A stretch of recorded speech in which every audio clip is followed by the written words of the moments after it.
necesariamente con las expresiones del siguiente programa. WIAC 740 presenta Delvis Grisel y compañía.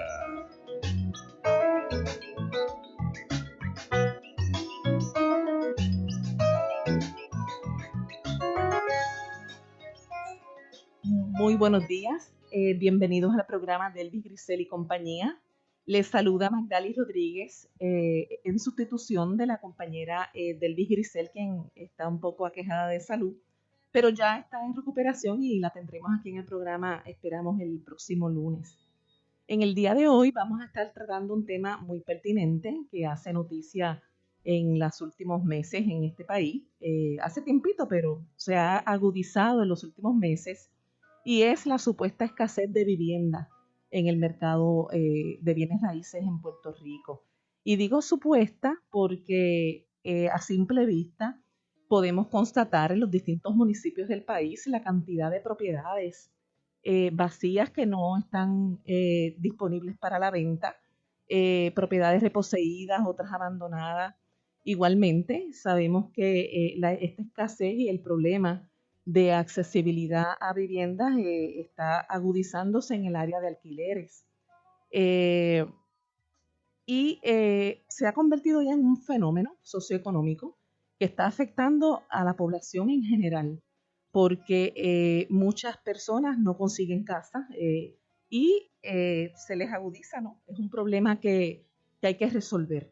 Para discutir esta situación en el día de hoy, tenemos con nosotros al planificador profesor Raúl Santiago Bartolomé, profesor de la Universidad de Puerto Rico. Buenos días. También tenemos con nosotros a un tasador que tiene más de 25 años de experiencia en tasaciones, el señor José Ángel Ramírez Toro. Muy buenos días. Buenos días. Como les dije, estamos haciendo noticia en este sector. Esta misma semana se anunció que en el Condotel El Conquistador, en el Condotel Las Casitas, se vende una propiedad en 1.5 millones, que es 628,000 por encima del último precio. Igualmente en Dorado, con frecuencia se anuncian propiedades que se venden a unos precios millonarios, y no solamente por encima del promedio de una manera sustancial, sino que en efectivo muchas veces, y a solo días de ponerse en el mercado. Y uno se pregunta qué está pasando, porque igualmente en el área de las poblaciones con promedio de ingresos que en el pasado conseguían propiedades rápidamente, pues no la están consiguiendo. Esto tiene unas causas y eso es lo que queremos discutir en la mañana de hoy. Vamos a empezar con el profesor Santiago, que es planificador, que ha trabajado, se ha especializado en desplazamiento. ¿Cuáles causas usted le atribuye a este fenómeno, profesor? A nivel de vecindario, según la encuesta de la comunidad del negociado del censo, se registran lugares en Puerto Rico, vecindarios en Puerto Rico, donde hubo aumento en la mediana de alquiler de más de 20%, especialmente en San Juan, en Carolina, Bayamón, Caguas, Dorado, Vieques, Culebra, Cabo Rojo, Isabela, Quebradillas y Rincón. Como dije, esta situación que está pasando ahora se suma a los problemas estructurales que venimos arrastrando hace tiempo. Desde antes que impactara el huracán, según la encuesta de la comunidad, más de la mitad de los inquilinos en Puerto Rico, de las personas que alquilan, gastan más de una tercera parte de su ingreso en alquiler. También, más del 40% de las personas que tienen hipotecas en Puerto Rico gastan más de una tercera parte de su ingreso en costos de vivienda. Eso quiere decir que esas son poblaciones que son altamente susceptibles a ser desahuciados o a que se les ejecute su vivienda si pasan alguna crisis económica. Además de eso, la lista de espera para vivienda pública y para vales de sección 8 antes del huracán era de 20,000 y 14,000 personas respectivamente. Hoy en día todavía la lista de espera es de 15,000 personas más o menos. Así que si uno pudiera resumir lo que era la crisis de vivienda antes de la que tenemos ahora. Antes, la crisis de vivienda, uno puede decir que había un excedente de propiedades a precio de mercado que nadie estaba comprando, pero a la misma vez había un déficit de vivienda social asequible que nadie estaba supliendo. Ahora hay un excedente de propiedades que se están comprando a precios por encima de tasación y hay una crisis aún peor, un déficit aún peor de vivienda social asequible. Así que, como dije, que venimos arrastrando problemas estructurales, pero yo creo que el detonante grande que cambió esta trayectoria fueron dos detonantes. Uno fue el impacto del huracán en el 2017 y el otro es la pandemia, especialmente desde que se levantó el toque de queda. Le pregunto si el terremoto que también hubo en el 2020, a principios, en enero, tiene que haber repercutido también porque sacó del mercado muchas propiedades. Sí, en el sur. En el sur sobre sí, todo. en el sur sí. En el sur sí. Y los impactos de los desastres, o sea, que esto quiere decir que tanto la pandemia como el huracán como los terremotos son desastres. Lo que provoca son varias cosas. Uno es que reducen, no tanto la pandemia, pero por lo menos el terremoto y el huracán, reduce el número de unidades disponibles por daño. En Puerto Rico hubo alrededor de 700.000 unidades de vivienda que sufrieron daño, 400.000 de ellas sufrieron daño significativo. Eso por una parte. Lo otro tiene que ver con el ritmo, y esto es parte de una investigación que estoy llevando a cabo con mi colega Deepak Lambanieves, del Centro para la Nueva Economía. El ritmo en que se está reconstruyendo. Entonces son lugares que tienen una reconstrucción más acelerada versus los que lo tienen más rezagada. Son lugares propensos que invitan a que lleguen compradores, inversionistas, a aprovechar que hubo una bajada de precio inmediatamente después de que pasó el huracán o después de que hubo los desastres y aprovechan para comprarlo a precios bajos y acaparan varias propiedades. Aprovechando que el gobierno está llevando una reconstrucción más acelerada en unos vecindarios, pero más atrasadas en otros. Y entonces esa desigualdad lo que ha creado entonces, por lo menos en ese periodo de tiempo inmediatamente después de los desastres, es que se empezaran a dar, se aceleraran las actividades de compraventa. Coincidieron también, además de la actividad de compraventa, hubo varias ejecuciones hipotecarias. Eso es importante señalarlo porque eso alimenta mercados secundarios donde otra gente puede comprar propiedades ahí después. Y también coincidían pues la cantidad de exenciones contributivas que se le otorgan a individuos inversionistas. En el 2012. Ajá. Sí. Y coincide también un aumento vertiginoso de alquileres a corto plazo de Airbnb. Así que tanto el impacto del desastre como las tasas desiguales, el ritmo que se va reconstruyendo, crea las condiciones para mucho de lo que estamos viviendo ahora, que se suma entonces a esos problemas antiguos que ya yo había mencionado. Sí, y la ley de incentivos, la ley 22, ¿cómo ha repercutido en términos de esas desigualdades? Porque sabemos que ha llegado mucha gente con mucho dinero y acaparando propiedades. Sí, mira, yo te puedo decir, yo creo que la evidencia más puntual la pueden proveer compañeros como el compañero que nos acompaña, como José, pero porque es difícil tener datos agregados que uno pueda empatar de la otorgación de exenciones con actividades específicas de compraventa, porque muchos de estos inversionistas no necesariamente, se compran su primera propiedad, ¿verdad? En Puerto Rico a su nombre, pero muchas otras lo que hacen es que las compran a través de empresas que van creando y se hace difícil seguir el rastro. Lo que sí sabemos, ¿verdad? De comunidades que han levantado los reclamos es que han ido acaparando propiedades en vecindarios que son de alta oportunidad. O sea, quiere decir que son vecindarios que concentran amenidades atractivas, concentran empleo, concentran acceso a servicios. Y entonces eso ha llevado a que aumente los precios de alquiler, ya sea porque reconvierten la propiedad para alquileres a corto plazo, o simplemente no le hacen nada con ella, esperando que venga otra persona a comprarla a un precio más alto después. O la convierten tal vez en alquileres o hospedería, o sea, tienen distintos usos. Pero ciertamente lo que ha creado es un campo desigual. Mientras tienen locales que están tratando de buscar la manera de conseguir comprar propiedades locales, pues no pueden competir al mismo ritmo que tal vez estos inversionistas lo han hecho. Pero también es importante decir que esto no son solamente los inversionistas que se acogen a estas exenciones, hay muchos locales que entonces aprovechan, porque estos inversionistas crean las expectativas a nivel local de que se van a aumentar de precio. Entonces los locales aprovechan ese momento también para vender a sobreprecio. Estas leyes de inversión se hicieron con una expectativa de que iban a traer unas consecuencias buenas para la economía. ¿Usted cree que ha sido así? ¿Que de alguna manera ha repercutido positivamente? Yo creo que ha habido, recuerdo que ha habido 3 estudios hasta el momento que han mirado eso. Uno es de estudios técnicos que le comisionó el Departamento de Desarrollo Económico y Comercio. Uno es del doctor José Caraballo Cueto, el economista José Caraballo Cueto, Sí. y el otro es del demógrafo Alexis Santos. Miren el impacto de estas leyes, porque miran Ley 2022, Sí. que ahora está en la Ley 60, por separado, y entonces lo que encuentran es bastante consistente. Es que en el mejor de los casos, el impacto de la economía de la Ley 22 específicamente, que es la de los individuos inversionistas, el impacto económico ha sido bien tímido en términos de creación de empleo. Creo que en promedio creaban 1.2 empleos por exención contributiva. O sea que Sí. el impacto era mínimo. Que han ¿verdad? recibido más beneficios que de lo que han producido en la economía puertorriqueña. Lo que se han hecho pues es invertir en bienes raíces, que ciertamente es una inversión de índole financiera, pero que no necesariamente es una inversión que procura aumentar la productividad económica. Usted mencionó que está haciendo un estudio económico, háblenos un poquito de eso.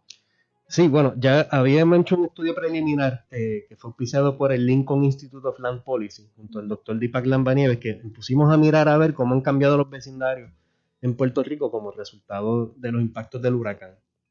Y lo que habíamos encontrado es que en los lugares donde los impactos fueron más sustanciales, pero que también las tasas de reconstrucción fueron más aceleradas, encontramos aumentos en los precios unitarios de vivienda, o sea, en dólares por metro cuadrado, aumento en el volumen de venta, aumento en la mediana de alquiler, pero también aumento en patrones de segregación socioeconómica. O sea que lugares donde ya estaban con desventaja anteriormente, ahora concentran aún más pobreza. Y entonces los lugares que ya venían con ventaja anterior concentran aún más personas de ingresos más altos. Eso crea comunidades más segregadas en términos socioeconómicos. Y el otro estudio que estamos mirando tiene que ver con los alquileres a corto plazo. Y los impactos de los alquileres a corto plazo a través de plataformas digitales como Airbnb. Y lo que vemos preliminarmente es que cuando el número de unidades de alquileres a corto plazo en un barrio, en un vecindario, aumenta 10%, como parte del total de las unidades de vivienda. En otras palabras, si hay en un vecindario 100 unidades y 10% se dedican a Airbnb, Sí.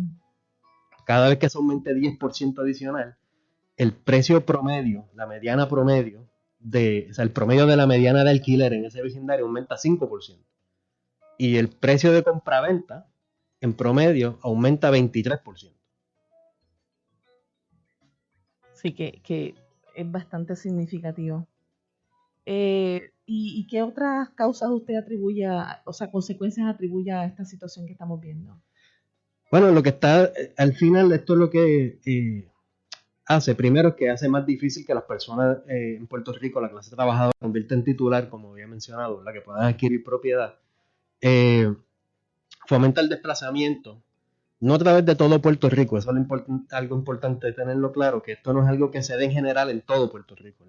El problema de esto es que es bien desigual. Sí. O sea que los lugares que estaban aventajados ahora están más aventajados y son más exclusivos y más excluyentes de las personas de bajos ingresos, y los lugares más desventajados pues concentran aún más pobreza. Y eso lo que quiere decir es que esos lugares que concentran empleos y actividades y amenidades y servicios que son importantes para fomentar la movilidad social de las personas que viven ahí son más inaccesibles para la población. Vamos a una pausa y luego regresamos con ese tema.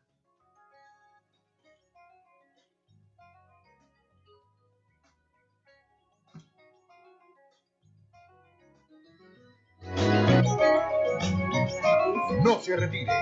En breve regresamos con más de Delvis Grisel y compañía.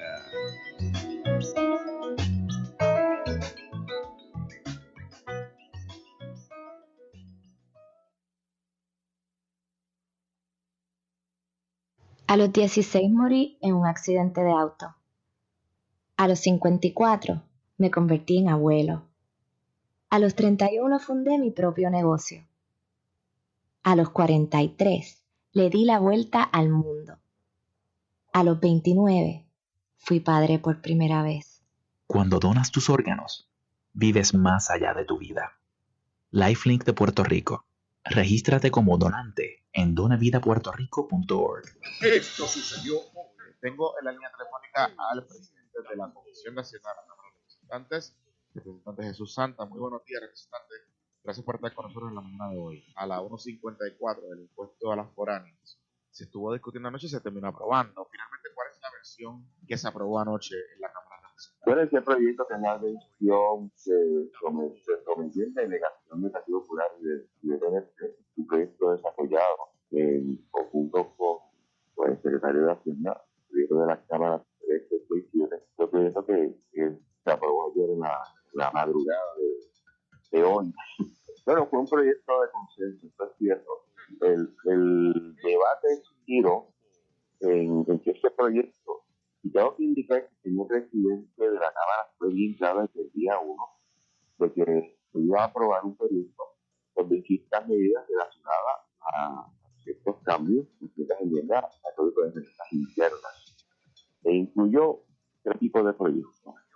Por una parte, se incluyó lo que es la parte que corresponde a la función contributiva del proyecto de cubre lo que son los trabajos fiscales, ¿no? Que busca permitir o flexibilizar para que las compañías, como lo hacen en el mundo, en una página, por ejemplo, en Estados Unidos, pueda tener empleados en Puerto Rico trabajando a distancia. Sin tapujos, de lunes a viernes, de 6 a 9 de la mañana, por WIAC 740. Tus derechos al día, un espacio radial creado por Ayuda Legal Puerto Rico, dedicado a compartir noticias, educación y herramientas para que conozcas y defiendas tus derechos. Por el Puerto Rico justo que queremos, sintoniza Tus derechos al día, todos los jueves a las 2 de la tarde por WIAC 740 AM, moderado por la licenciada Ariadna Godreau Aubert y el equipo de Ayuda Legal Puerto Rico.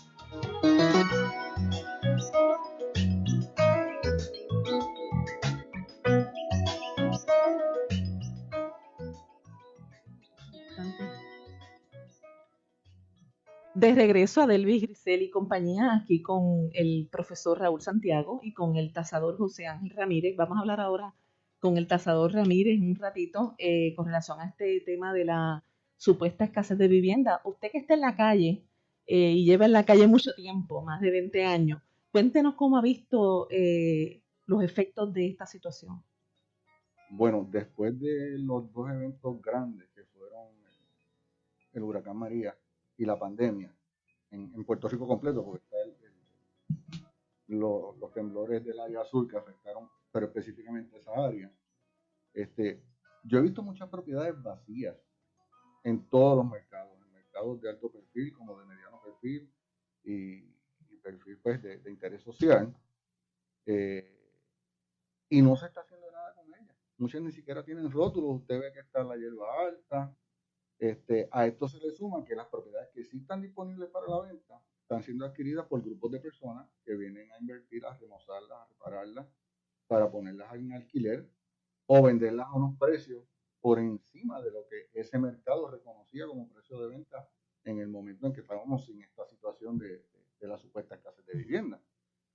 Esto, pues, como consecuencia, pues, trae que las personas que tenían un dinero para comprar una propiedad ya no pueden hacerlo porque le están incrementando el valor sobre un 15 hasta un 20, 25. El compañero habló de un 23% de un estudio.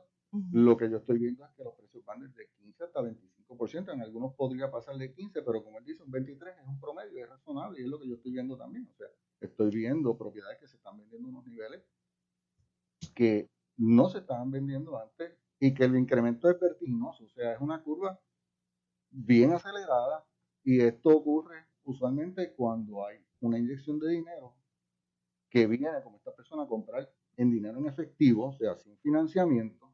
No tienen que pasar por el análisis de un banco para que cualifique una persona, ni tiene que haber una tasación. Muchas veces estas ventas, lo dice bien claro cuando se están listando, no sujeto a tasación cash. Entonces, esto trae como consecuencia que, repito, las personas que tenían un dinerito guardado para dar un pronto para poder cualificar con un préstamo no lo estén haciendo. Entonces, limita a estas personas a lo que es vivienda asequible, como dijo el compañero, y puedan adquirir su casita y sean dueños de casa. Hoy día, estas personas, al no poder comprar, salen a buscar una casa para alquilar.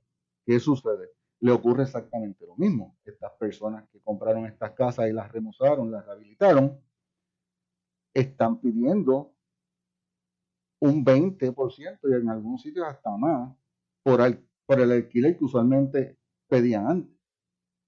Y esto pues nos está causando una escasez de vivienda asequible, no una escasez de propiedades disponibles. Pero uno se pregunta, si están pidiendo tanto, y esto ocurre a lo largo y ancho del país, si están aumentando esos niveles de precio, ¿realmente será por esta gente inversionista que viene y provee estos dineros? Porque uno piensa, ¿y la gente, quién va a alquilar esas casas? No necesariamente es por las personas que vienen de Estados Unidos. El alquiler de las casas, sí. Le puedo decir, un ejercicio que yo estaba viendo que lo están haciendo muchas personas, dicen, yo alquilo una casa en $600 mensuales.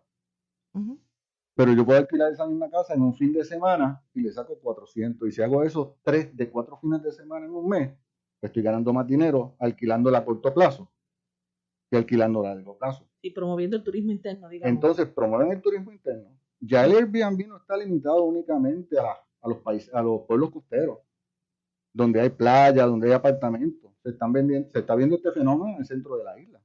Se está viendo este fenómeno en el oeste de la isla, no necesariamente Cabo Rojo. Puede ser Moca, puede ser Añasco, puede ser Mayagüez en la altura, puede ser Las Marías.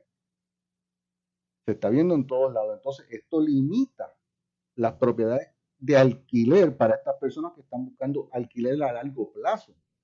Y resulta en una escasez de vivienda asequible tanto para la venta como para la renta. Sí. Yo hacía más del 50% de las tasaciones para financiamiento. Más del 50% era compra-venta en un momento dado, 60%. Al día de hoy estoy por debajo de un 40% de lo que hago es para compra-venta. Entonces, muchas personas, volviendo a la pregunta de quiénes están dispuestos a pagar sobreprecio, yo taso una propiedad, no da precio de venta, y la persona viene y pone la diferencia y compra la propiedad. Eso ahora, con los precios estos extremos. Hay unos que sí compran y hay otros que dicen que no van a comprar y se retiran. Pero muchos están comprando a sobreprecio, aun cuando hay financiamiento. Y le pregunto, esos precios excesivos, por ejemplo, en una urbanización, en una comunidad, ¿cómo afectan las demás valoraciones de las propiedades? Cuando usted va a tasar otra propiedad que no es esa que están pidiendo de una manera exorbitante. Una persona común y corriente que no está involucrada en la industria de bienes raíces, ni corredor, ni tasador, ni banquero, puede decir, esa casa se vendió a un precio X, pues la mía vale X. No necesariamente. ¿Cuántas veces se repite ese precio de venta en esa urbanización? Como dice un compañero, una golondrina no hace verano. O sea, porque una propiedad se haya vendido en $1 millón, no todas las casas que están en ese mismo desarrollo valen $1 millón. Hay que ver las condiciones bajo las cuales se vendió. Muchas veces esas casas se venden completamente amuebladas. Muchas veces se venden porque hay una persona que tiene un interés detrás de la compra de esa casa, como los de la ley 60, que van a disfrutar de unas exenciones que al final del día, al pagar sobreprecio, como quiera extraer beneficio en su negocio por las exenciones que están teniendo. Si uno no analiza toda esa información, uno puede decir, pues mira, el valor de las casas está subiendo, pero no es correcto. Hay unas particularidades detrás de esas propiedades que se están vendiendo a esos niveles que hay que analizarlos antes de considerarlas. Que se hayan vendido 3 propiedades en ese mismo desarrollo no establece que ese es el precio de venta promedio o ese es el precio de venta que de ahora en adelante vamos a estar viendo en esa urbanización o en ese desarrollo. Porque cuando esas personas dejen de llegar a Puerto Rico, deje de haber esa inyección de dinero que no necesariamente el gobierno le está dando, directamente se le está dando con incentivos. Sí. Cuando eso deje de ocurrir, esas propiedades, el consumidor típico de Puerto Rico, ¿podrá adquirir esa propiedad a los niveles que están adquiriéndose hoy día? Yo entiendo que no. Ahora mismo estamos viendo otro efecto que el compañero no lo tocó, pero están dando unos bonos. Sí, eso le iba a traer. Los vouchers que están dando $45,000 pueden llegar hasta más de $45,000. dólares, Sí. empiezan en una cantidad, porque eso lo analizan individualmente. Cada solicitante del financiamiento para la compra, pues lo analizan y en base a sus ingresos y otras situaciones y otras consideraciones que ellos ponen bajo la lupa, le pueden conceder hasta 50 y pico de mil dólares, yo he visto algunos. Eso también afecta porque el que está vendiendo una propiedad sabe que eso está ocurriendo y va a aumentar el precio de venta porque sabe que la persona va a tener ese incentivo.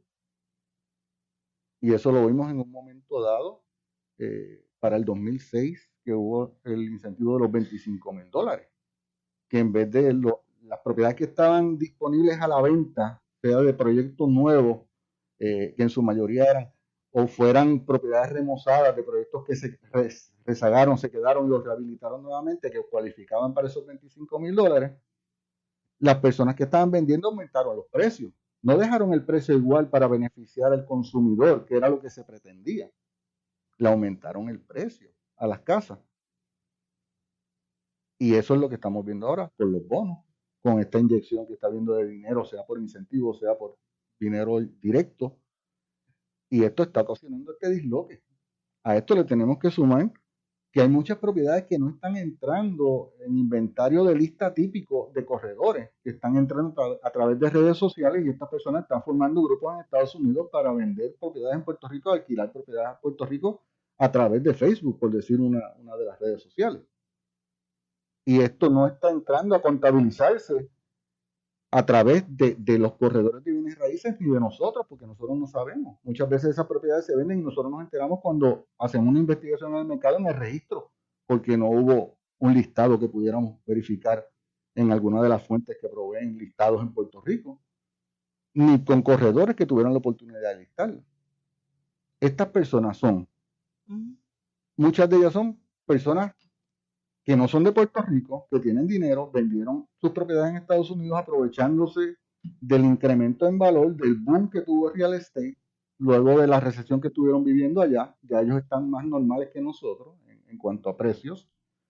Vendieron una casa allá, se compraron una allá y vienen a Puerto Rico a comprarse una. Muchos que están en la diáspora, muchos puertorriqueños, están haciendo lo mismo, están regresando a Puerto Rico después de aprovechar vender una propiedad en Estados Unidos a un precio alto para comprarse un second home en Puerto Rico, comprarse una casa más pequeña en Estados Unidos, quedarse en Estados Unidos y comprar una propiedad. Esas personas vienen con una ventaja sobre los que están aquí. Tienen un capital gain y tienen que gastarlo, tienen que utilizarlo, quieren utilizarlo para comprar otra propiedad y vienen a Puerto Rico a comprarla. Y compiten contra el consumidor típico que no tiene la ventaja de tener dinero en efectivo y pasar a través de un banco para un financiamiento para poder adquirir esa propiedad.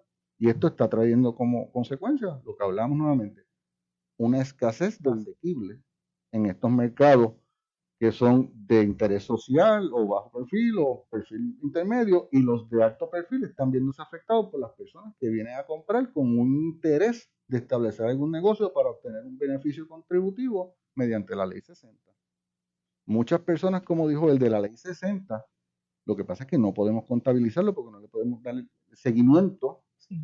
Compran propiedades en Puerto Rico para su residencia principal, pero también están comprando propiedades para invertir y arreglarlas, venderlas o alquilarlas. En el área oeste hubo un proyecto que prácticamente desplazaron a todos los inquilinos después de haberle escrito cartas, sí, diciéndole que la renta le iba a subir casi un 40, un 50%. Sí, vamos a hablar sobre esto después de la pausa, cuando regresemos.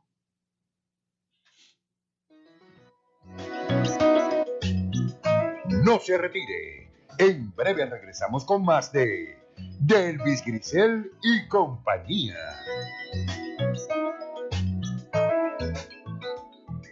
Beneficiario de Medicare, protégete del fraude en los servicios de salud. Lleva un registro de los servicios médicos que recibes y compáralos con el estado de utilización que te envía el plan. Verifica los deducibles que pagaste y si hay servicios que no recibiste. Llámanos al 1-800-975-3102. Un mensaje del Puerto Rico Senior Medicare Patrol, un programa del Departamento de Salud Cuando Federal. el camino se pone duro, los duros se ponen en el camino. Periódico El Expreso va contigo en la ruta del éxito.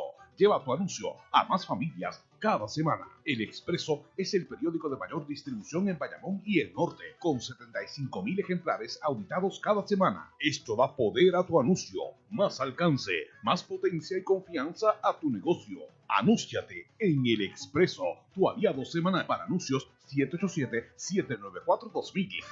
¿Quién tiene el plan de acción en tu familia?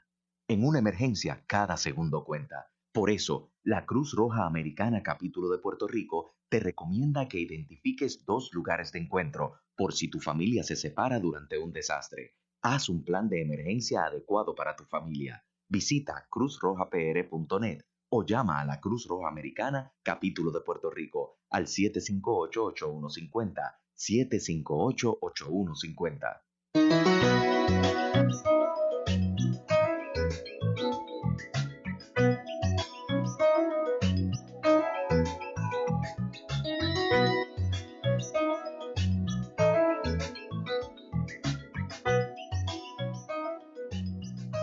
Eso no es lo que está pasando. Sí, de regreso a Delvis Grisel y compañía, aquí conversando con el tasador José Ángel Ramírez Toro y con el profesor Raúl Santiago, planificador. Estamos conversando sobre el mercado de bienes raíces y estos disloques que existen entre precio y realidad en la actualidad. Y le conversé, le dije al tasador Ramírez que no es la primera vez, ¿verdad? La historia que aquí y fuera hay mercados que no son naturales, ¿verdad? Que los precios no son reales y demás. Y quisiera que, ¿verdad? Que lo discutiéramos porque tiene un punto interesante. Estábamos hablando fuera del aire del ciclo del incremento de valores o el ciclo económico, ¿verdad? Y concordamos en que estos ciclos se ven afectados grandemente cuando hay unas situaciones como las del huracán y como las de la pandemia, que esto acorta el ciclo y cuando vemos una recuperación, vemos después inmediatamente una caída en un corto tiempo, 3, 4 años versus 10, 12, 15 años que podía durar un incremento sostenido, porque este incremento venía directamente de la economía, no venía de una inyección o de una situación o el resultado de una situación como la que estuvimos pasando. Esto pasó también en la Segunda Guerra Mundial. Después de la Segunda Guerra Mundial, Estados Unidos empezó a hacer un montón de obras. Sí. Y esta situación no es la excepción, es algo bien parecido. Obviamente no fue una guerra, pero es una situación que trajo, ¿verdad?, unos resultados de desempleo causado por enfermedad o por pérdida de empleo, porque la economía no sostenía. Trabajar desde la casa, una serie de cosas que dislocó todo lo que estamos viendo, que era la economía y cómo funcionaba la economía. Ya la economía tenemos que aprender a vivir con ella de otra manera.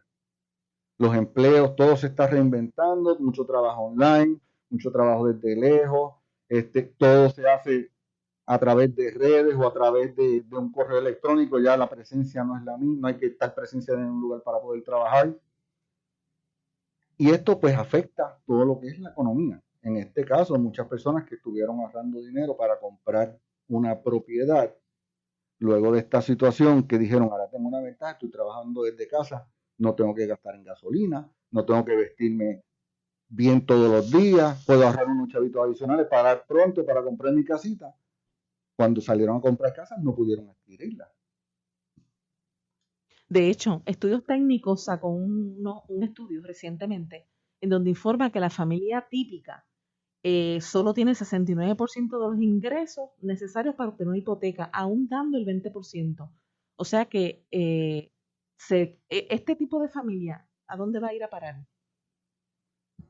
Muchos que aspiraban comprarse una propiedad y subir de una casita X a subir a una casa que sea un poquito más cómoda para ellos, no van a poder hacerlo y van a tener que quedarse en una casa como la que están. Porque el dinero no les va a permitir, su ingreso no les va a permitir, junto a la inflación que estamos viviendo, no les va a poder permitir adquirir una propiedad como esa, como la que ellos aspiran. Por eso es que estamos hablando de vivienda asequible. La disponibilidad de vivienda asequible se está viendo sumamente afectada por el factor de que estuvimos hablando hace un rato de propiedades que están siendo adquiridas por personas que las están comprando en bloques, en grupos, para alquilarlas, para revenderlas, para invertir. Y esto limita las propiedades disponibles a personas que las quieren comprar para vivirlas, no para hacer negocio con ellas. ¿Cómo usted ve la situación, Santiago? Pues yo lo veo muy similar. Yo diría que para recalcar en la diferencia de lo que ocurría antes, como dijo José, Sí. antes, digamos, cuando todavía los precios estaban subiendo hasta el 2007, ¿verdad? Que es cuando empiezan a bajar y caen los precios de vivienda en Puerto Rico por la crisis económica aquí y también por la crisis financiera mundial.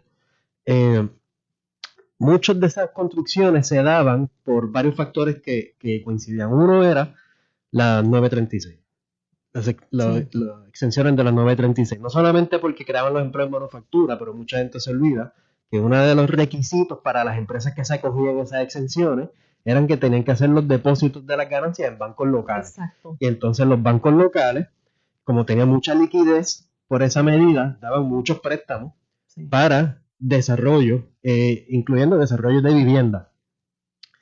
Pero además de eso, el gobierno tenía los programas de asistencia para el pronto, para la compra de una vivienda, en programas locales, y también a través del gobierno federal, pues siempre ha estado los seguros de FHA para las hipotecas. Todo esto sumado, pues creó las condiciones para construir unidades de vivienda relativamente asequibles para la compraventa. Claro, para mantenerla relativamente asequible, esos subsidios no eran suficientes, había que, para asegurar esos precios relativamente bajos y que la gente pudiera conseguir esos préstamos y comprarla, tenían que construirse en terrenos baratos, y los terrenos baratos eran terrenos que estaban cada vez más lejos de los principales centros de empleo y de oportunidades. Y por eso, aunque muchos de esos programas fueron exitosos en la otorgación de ayudas anteriormente, hoy en día muchas de esas urbanizaciones están vacías hoy, pues precisamente porque la gente vivía bien lejos de donde trabajaba. Y aún así nunca se resolvió la falta de vivienda social y asequible, especialmente para las poblaciones más empobrecidas. Siempre ha habido una lista de espera bien larga para vivienda pública, siempre ha habido una lista de espera bien larga para sección 8, en parte porque Puerto Rico nunca ha tenido un programa local criollo de vivienda subsidiada. Siempre depende de lo que haga el gobierno federal. Si el gobierno federal lo que promoviera vivienda pública, pues vivienda pública construimos. Si lo que promovieran vales de sección 8, pues vales de sección 8 promovimos. Si lo que había, para lo que había en fondo era para Low Income Housing Tax Credit, ¿verdad? Los créditos contributivos para vivienda de alquiler, pues eso es lo último que estamos haciendo. Y venimos arrastrando ese problema.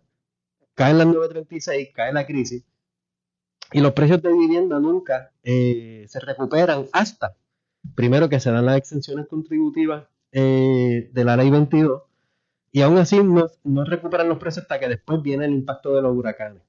Así que por eso es que mientras antes parecían que, como decía José, que esos ciclos eran más largos, pues ahora responden a crisis. Y eso lo que quiere decir es que en vez de pensar que esto es cíclico, lo que tenemos que ver es que estas tendencias responden a las condiciones económicas subyacentes y a cambios estructurales. O sea, no ocurre como el ciclo del agua, ¿verdad? Que se evapora, sí, después llueve, etcétera. O sea, que no es así.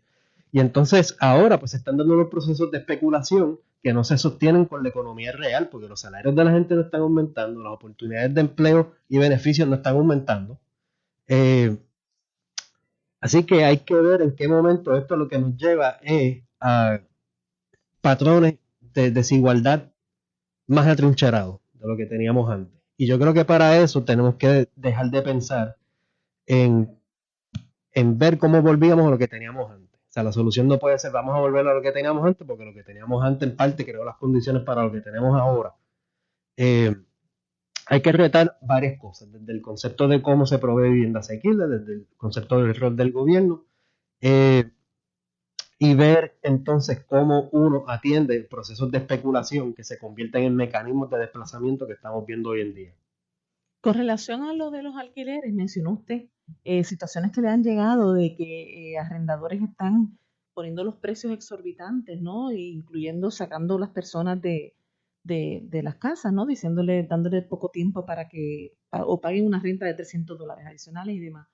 ¿Qué podría hacer, digamos, el gobierno o qué podría hacerse para detener esta situación? Se pueden hacer varias cosas. Lo primero, precisamente, es asegurar los derechos de los inquilinos para protegerse contra desahucio, ¿verdad? la acceso a justicia, acceso a servicios legales es un elemento esencial en estos procesos, en parte porque lo que vemos reportado son los mecanismos de desahucio o desplazamiento indirecto formalizados, ¿verdad? Hay veces que los arrendadores utilizan mecanismos no formales para tratar de fomentar que se desplacen los inquilinos. Eso es uno.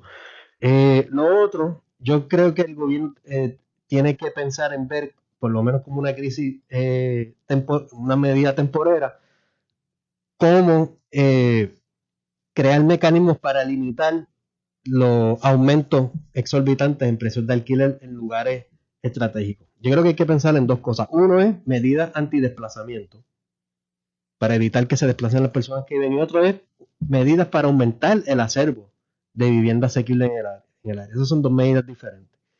Estas medidas antidesplazamiento pueden incluir, como dije, el acceso a servicios legales, a la justicia, etcétera. Mecanismos que reduzcan el nivel a los que se pueden aumentar alquileres, que estén atados tal vez solamente al aumento de inflación.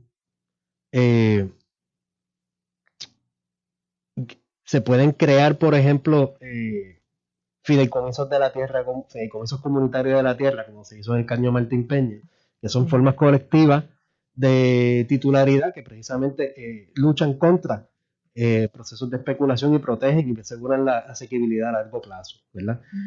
Cooperativas de vivienda. Eso fue una medida que no solamente es una medida para aumentar vivienda de alquiler, también es para titularidad, ¿verdad? Porque la gente que está en cooperativas son titulares. Y eso fue una medida bastante popular en Puerto Rico, especialmente en los 70. O sea, que no es que sea algo que nunca se haya hecho sin precedentes. Bastante historia hay con ese tipo de mecanismos. Creo que lo otro es ver cómo, aprovechando que hay tantas unidades abandonadas, cómo se aceleran los procesos de expropiación de estorbos públicos a través de los municipios. Se crean los bancos de tierra a nivel de municipio y se reutilizan esas propiedades para proveer vivienda asequible, especialmente en los lugares de alta oportunidad. ¿Qué ha pasado con las cooperativas de vivienda? ¿Por qué no tenemos muchas adicionales? Mira, es una ventaja tan grande, ¿verdad?, para la comunidad. Una de las razones por las que se aceleraron el número de cooperativas de vivienda en los 70 es que HUD tenía un programa que subsidiaba las hipotecas para la compraventa de condominios y crear las cooperativas, ¿verdad? Ahora mismo ese programa está casi inexistente. O sea que hace falta ese tipo de subsidio de ayuda que ayude entonces a adquirir esa hipoteca y formalizar la cooperativa. Y lo otro es que se enmendó la ley de cooperativas en relación a las cooperativas de vivienda, donde se le da la alternativa a aquellas cooperativas que hayan pagado su hipoteca a que o renoven su estatus como cooperativa, ¿verdad?, de titularidad colectiva, o se acojan a títulos individuales. Y entonces muchas cooperativas han optado por títulos individuales en titular, como había mencionado, ¿verdad?, que puedan adquirir propiedad. Fomenta el desplazamiento, no a través de todo Puerto Rico. Eso es algo importante tenerlo claro, que esto no es algo que se dé en general en todo Puerto Rico. El problema de esto es que es bien desigual. Sí. O sea que los lugares que estaban aventajados ahora están más aventajados y son más exclusivos y más excluyentes de las personas de bajos ingresos, y los lugares más desventajados pues concentran aún más pobreza. Y eso lo que quiere decir es que esos lugares que concentran empleos y actividades y amenidades y servicios que son importantes para fomentar la movilidad social de las personas que viven ahí son más inaccesibles para la población. Vamos a una pausa y luego regresamos con ese tema.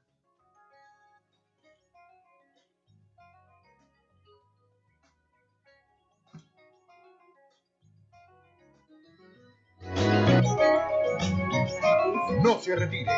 En breve regresamos con más de Delvis Grisel y compañía.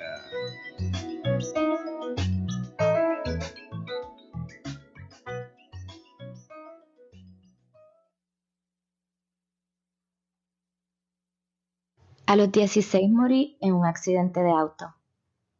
A los 54 me convertí en abuelo. A los 31 fundé mi propio negocio. A los 43 le di la vuelta al mundo. A los 29 fui padre por primera vez. Cuando donas tus órganos, vives más allá de tu vida. Lifelink de Puerto Rico. Regístrate como donante en donavidapuertorico.org. Esto sucedió hoy. Tengo en la línea telefónica al presidente de la Comisión Nacional de la Cámara de Representantes, el representante Jesús Santa. Muy buenos días, representante. Gracias por estar con nosotros en la mañana de hoy. A la 1.54 del impuesto a las foráneas se estuvo discutiendo anoche y se terminó aprobando. Finalmente, ¿cuál es la versión que se aprobó anoche en la Cámara de Representantes? Bueno, ese proyecto tenía versión se sometió en delegación de Partido Popular y de PNP, un proyecto desarrollado en conjunto con el secretario de Hacienda, el proyecto de la Cámara 367, el proyecto que se aprobó ayer en la madrugada de hoy. Bueno, fue un proyecto de consenso, esto es cierto. El debate giró en que este proyecto, y tengo que indicar que el señor presidente de la Cámara fue bien claro desde el día 1 de que se iba a aprobar un proyecto con distintas medidas relacionadas a ciertos cambios, distintas enmiendas a código de rentas internas. E incluyó tres tipos de proyectos. Por una parte, se incluyó lo que es la parte que corresponde a la cuestión contributiva del proyecto de cubre lo que son el trabajo a distancia, ¿no? Que busca permitir o flexibilizar para que las compañías, como lo hacen en el mundo, una compañía, por ejemplo, en Estados Unidos, pueda tener empleados en Puerto Rico trabajando a distancia. Sin tapujos, de lunes a viernes de 6 a 9 de la mañana por WIAC 740. Tus derechos al día, un espacio radial creado por Ayuda Legal Puerto Rico, dedicado a compartir noticias, educación y herramientas para que conozcas y defiendas tus derechos. Por el Puerto Rico justo que queremos, sintoniza Tus derechos al día, todos los jueves a las 2 de la tarde por WIAC 740 AM, moderado por la licenciada Ariadna Godreau Aubert y el equipo de Ayuda Legal Puerto Rico.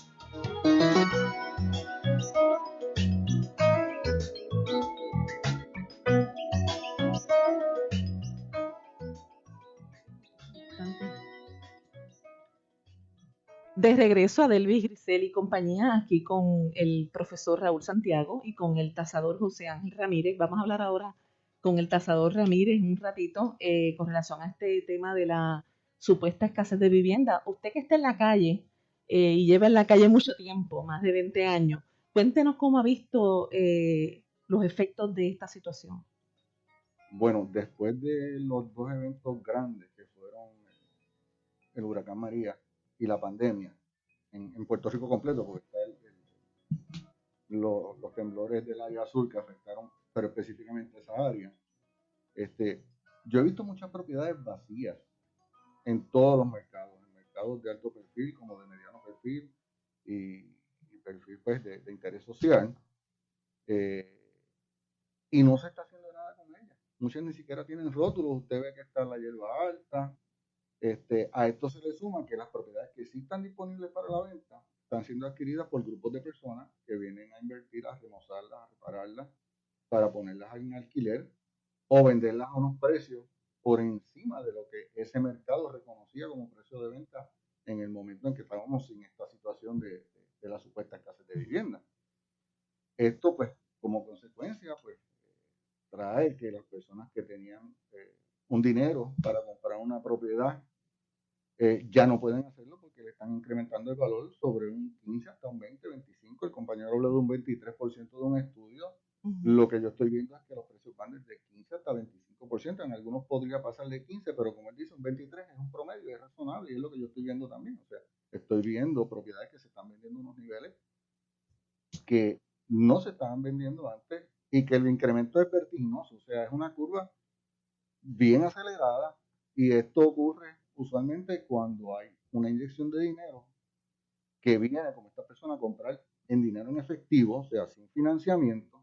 No tienen que pasar por el análisis de un banco para que cualifique una persona, ni tiene que haber una tasación. Muchas veces estas ventas, lo dice bien claro cuando se están listando, no sujeto a tasación, cash.